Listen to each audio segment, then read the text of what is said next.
There's a story you tell yourself when the world blows up in your face. There's no way you could have seen it coming. No one could have, so there was no way to stop it. This is what lets you sleep at night.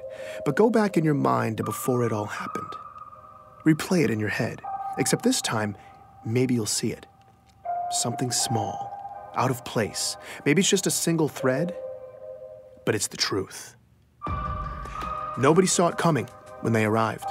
An alien race known as the Covenant. Before 2552, there was no way anything like that could ever happen on Earth. On one of those distant planets in the Outer Colonies? Maybe. But an attack on Earth? Couldn't happen. Until it did. It's called glassing. Covenant warships rain plasma down on a planet until everything and everyone on the surface melts. Usually it's complete world destruction. Earth only got a taste.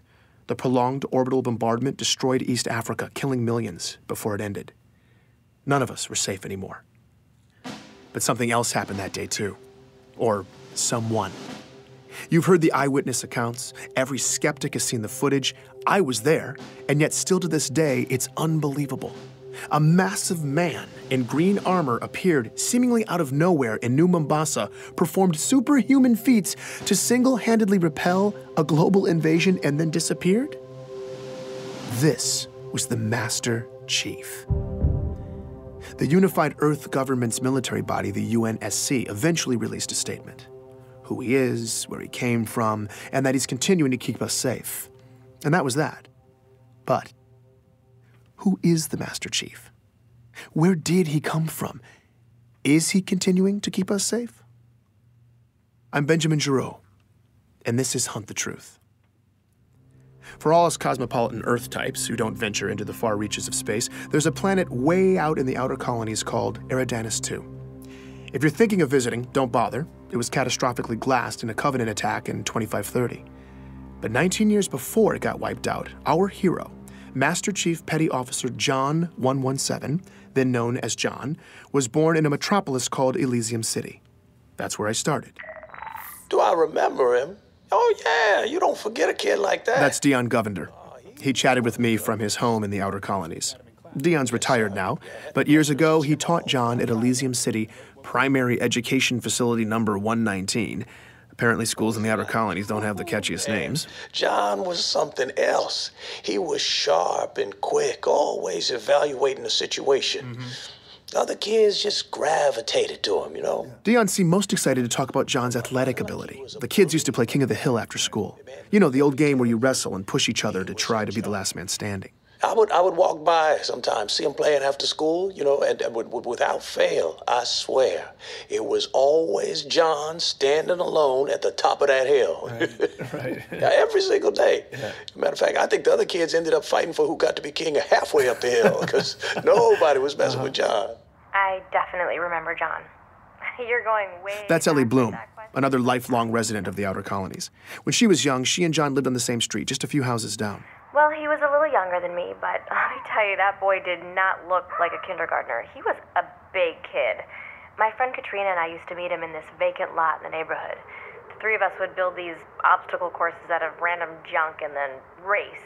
You know, just kid stuff. As Ellie talked about her early years in Elysium, it wasn't long before she was getting nostalgic. On warm nights, sometimes our parents would let us go out to the green space and lie in the grass. And we'd just lie there, stare up at the stars. It was a nice place to grow up. Finding Ellie was a huge win for me. When a planet's been glassed, tracking down former residents can be damn near impossible. Any records kept locally, paper, hardened data storage, even human memories, after a full-scale glassing, they're just gone.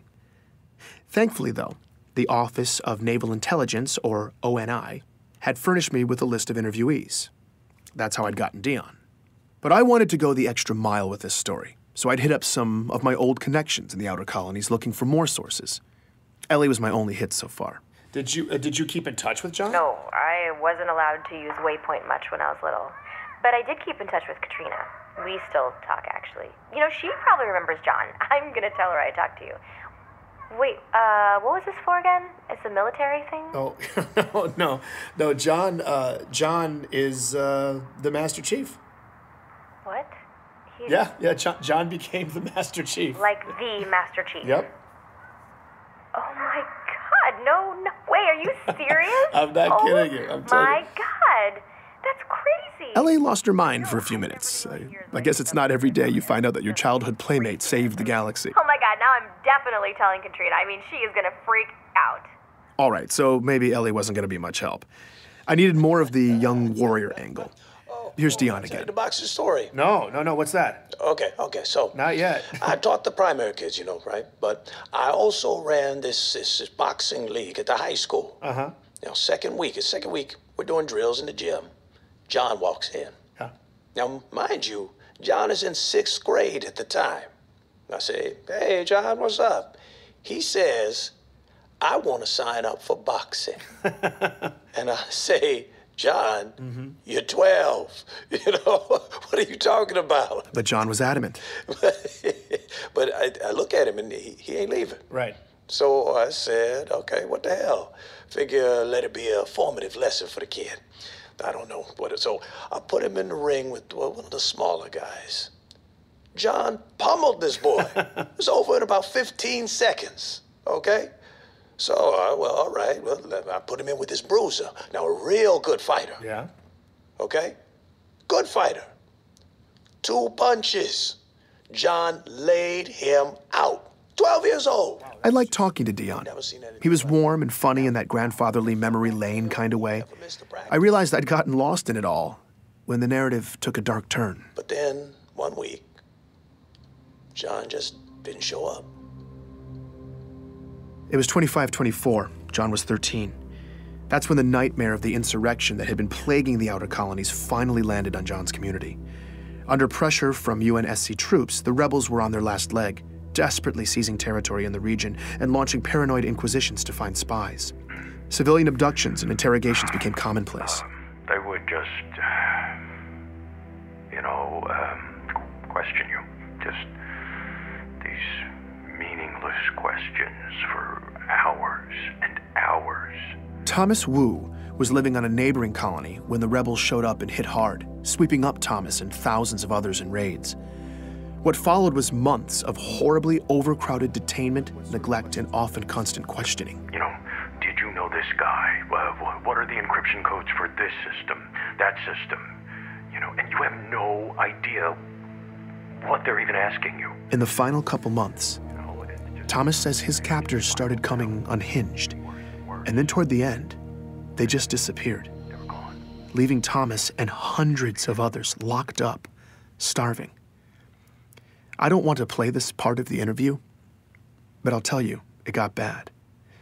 He talks about being packed in like sardines, warm bodies, cold bodies, people dying in the dark, the smell.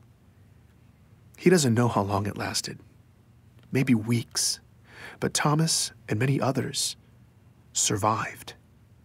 They made it out. Well, we helped each other. We looked out for each other. And I mean that was the only way. We made it through to the liberation, and then we left. We never looked back. When I asked him where the survivors relocated to, Thomas began to list off which cities were safe for refugees at the time. Decades later, he can still recite them all from memory. I asked about John's hometown. Perth City. What about Elysium City? No. Insurrectionist cesspool. Yeah, no, they got it bad there. Dion Govender confirms this. In Elysium City, people just disappeared back then. Just happened. Once the insurrectionists took over, whole neighborhoods just got scooped up. This went on for months. He talks about watching his community get torn apart slowly, every day. I asked him about John. Yeah, him and his parents. Sean missed the first practice and the last one. Back then, it seemed like everybody had... I'm sorry. No, it's fine. Take your time. It was hard watching Dion break down like this. He just looked defeated. These kinds of interviews are brutal. I wanted to comfort him, but it just felt condescending.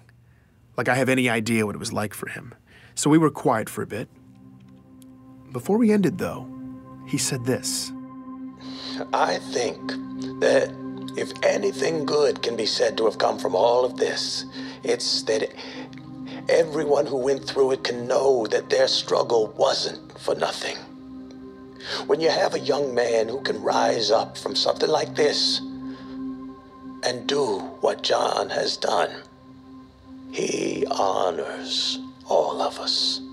Dion believed in John the way the rest of us believe in the Master Chief. He made it seem like this tragedy that shaped him was almost necessary. I certainly felt like I had the proper beginnings to a hero's origin story. The story made sense. It felt right. Sometimes you have to go back, though. Look again, because maybe you'll see something small, out of place, that single thread. Later that evening, after my interview with Dion, I was pretty drained, so I spent some time sifting through a bunch of file boxes. I'd paid this scavenger in the Outer Colonies to dig around and send over any Elysium City documents she could find. The only local government records left were hard copies, but I took them anyway. I was sorting through a messy box of local census registries when I stumbled across John's name. One line of basic information, printed out in black and white. That's when I saw it. A single letter next to his name. D. I was staring at an official document that said quite plainly that in 2517, John died at 6 years old. Please join me for the next episode of Hunt the Truth.